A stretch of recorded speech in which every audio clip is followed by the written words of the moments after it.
Intermède maritime aujourd'hui, je rencontre Jérôme Moulin, président de l'association Amarrage, qui fêtera ses 25 ans le 2 octobre. Pourriez-vous nous présenter Amarrage ?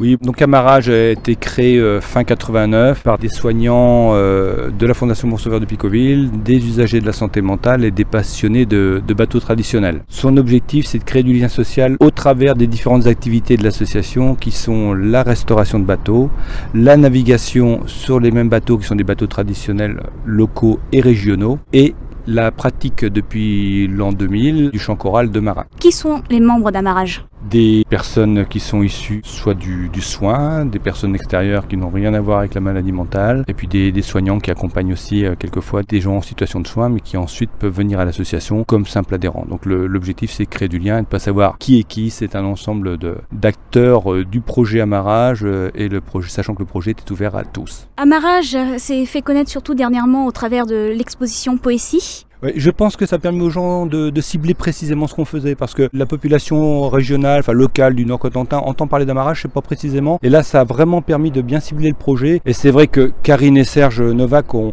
fait un travail remarquable, aussi bien sur le plan technique que sur le plan relationnel. Ils ont su mettre en avant le projet. Et franchement, c'est une belle présentation avec un travail remarquable au niveau de la qualité. Je tiens à les remercier parce que ça a vraiment été un super échange avec eux. Amarrage fête ses 25 ans le 2 octobre prochain. Qu'y a-t-il de prévu au programme? Alors vendredi 2 octobre donc à 20h à l'Agora, on fait une petite soirée paella et concert avec le groupe Pied d'Estrade qui est un groupe avec un répertoire musique irlandaise, québécoise et puis chansons du folk principalement et avec un bal folk derrière pour terminer la soirée. Vous préparez actuellement un CD, pouvez-vous nous en dire plus? Le CD devrait sortir la semaine prochaine et arriver donc pour la soirée du 2 octobre, on devrait l'avoir. CD enregistré principalement grâce au soutien de la ville de Cherbourg-Octeville et donc qui regroupe 13 titres de chants de marins traditionnels avec quelques compos peu connus quand même du répertoire avec les membres de la chorale, à savoir une soixantaine de personnes.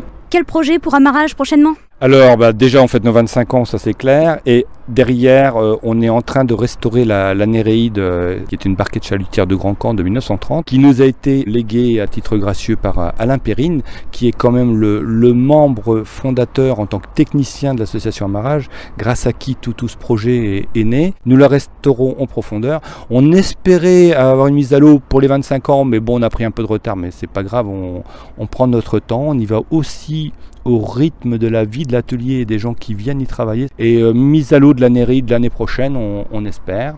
Et puis après, on envisage de restaurer de nouveau l'Angélus, qui est le bateau à l'origine du projet Amarrage, la Vaclotte de 1942, qui avait été construite au chantier Bello par M. Nel de Montvillarrogue. Et en parallèle, on travaille aussi sur les bateaux des adhérents de l'association, qui sont 5 ou 6 à nous confier leurs bateaux pour la restauration, mais aussi pour la navigation, qui font des embarquements, qui nous accompagnent. Là, je vois Petit Louis qui vient de rentrer là avec nous, voilà, qui fait partie aussi des fidèles d'Amarrage, je tiens à le citer parce que c'est encore un bénévole de longue haleine.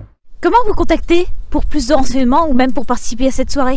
On a un excellent site internet qui présente bien la vie de l'association et en plus qui est actualisé, c'est amarrage-asso.fr, c'est tout simple. Autre chose peut-être que vous vouliez aborder? Le vendredi d'octobre, tout le monde est le bienvenu pour fêter notre quart de siècle, bien accompagné, je le dis, je le redis, par la Fondation Bon Sauveur de Picoville, mais aussi tous les acteurs locaux, aussi bien les communes et municipalités, et surtout tous les membres qui consacraient énormément de temps à la vie de l'association et je tiens à remercier à travers de votre interview. Pour conclure cet entretien, peut-être une petite anecdote? Alors là, vous me prenez de court.